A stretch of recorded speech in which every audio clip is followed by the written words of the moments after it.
Eamon, well, thanks again for having us again on this festive edition. Just a couple of quick questions for you as usual. As the year comes to an end, what was your highlight of 2011 and what were your best bets? The highlight of 2011 for me was Barcelona winning the Champions League at Wembley, beat Manchester United. I backed them at 4-1 around Christmas time, this time last year, and I picked up. It wasn't just that I had a winning bet, it was the way they did it, and they proved themselves to be one of the greatest sides we've ever seen. So that was certainly the highlight for me.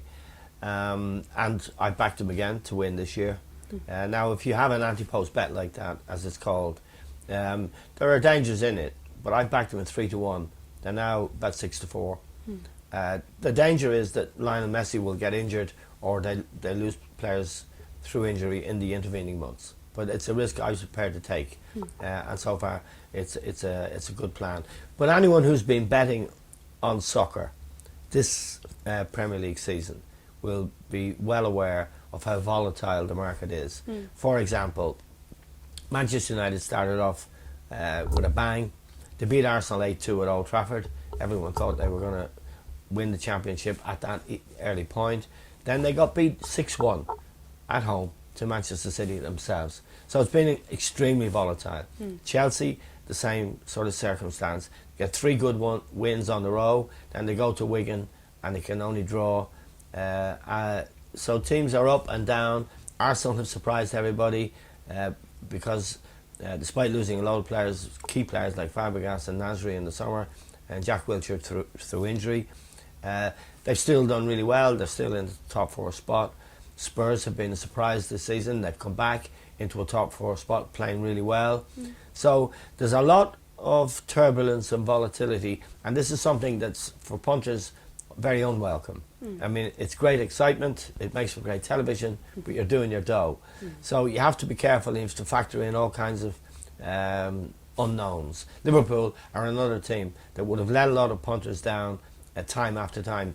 This week, failing to beat Wigan, having gone to Aston Villa and got a great result away from home at the weekend. So from a betting point of view, caution has to be the watchword, especially over the Christmas period, because clubs have to play a lot of matches in a tight period of time. Injuries you don't know about, form, all kinds of things. Yeah, and then similarly, what was your biggest surprise of this year?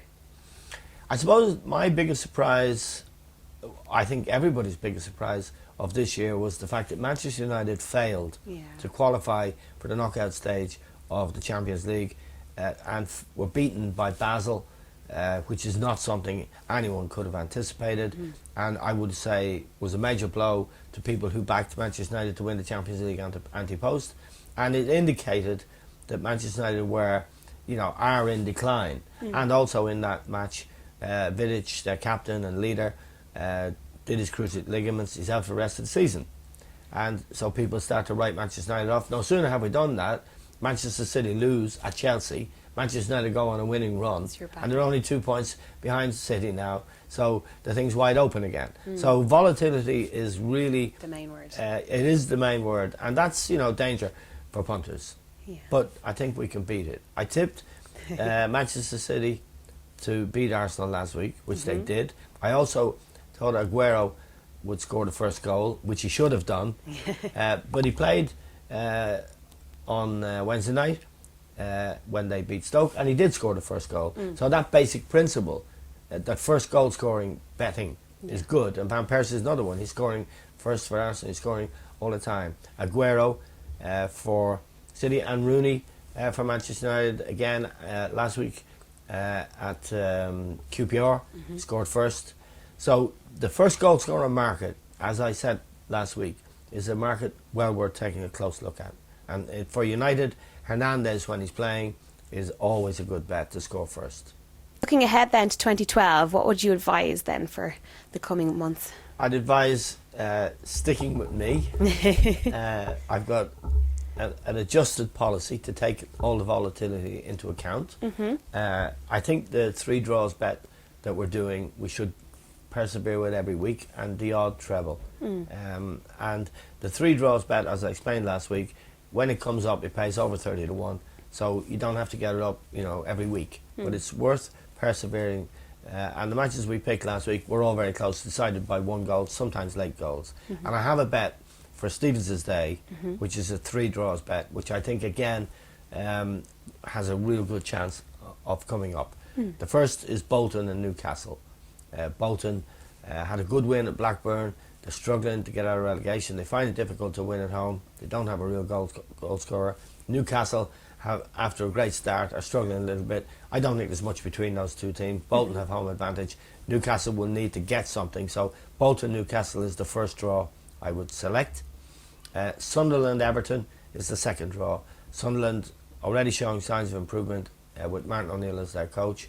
Now Everton are having a bad time, but they're the kind of team that will go away and grind out results. And I don't think Sunderland's rehabilitation is at the point that they can be sure of home wins. So I would say Sunderland Everton is the second match, and the third match is Stoke Aston Villa. It's a Midlands derby. It's on at 7:45 on Stevens' night, so people can watch the last leg of a 30-1 treble, 30+1 treble come up. So that's my Stevens' Day special. Okay. And I'll be backing it myself as part of the new policy, the austerity, just austerity beating policy. Right. And there's another treble that I think people can have if they're big players and they're prepared to be patient. And the first two legs of it are on Stevens' Day. Arsenal at home to Wolves, I think they'll win that match. And Liverpool are at home to Blackburn, and I think they'll win that match. And the third leg is on the 31st. It's Manchester United, also at home to Blackburn. Now that treble won't pay much, but it's a guaranteed winner. Great. That's brilliant. Well, listen, thanks again for having us, and Merry Christmas, and we'll see you in 2012. Yeah, happy punting Christmas.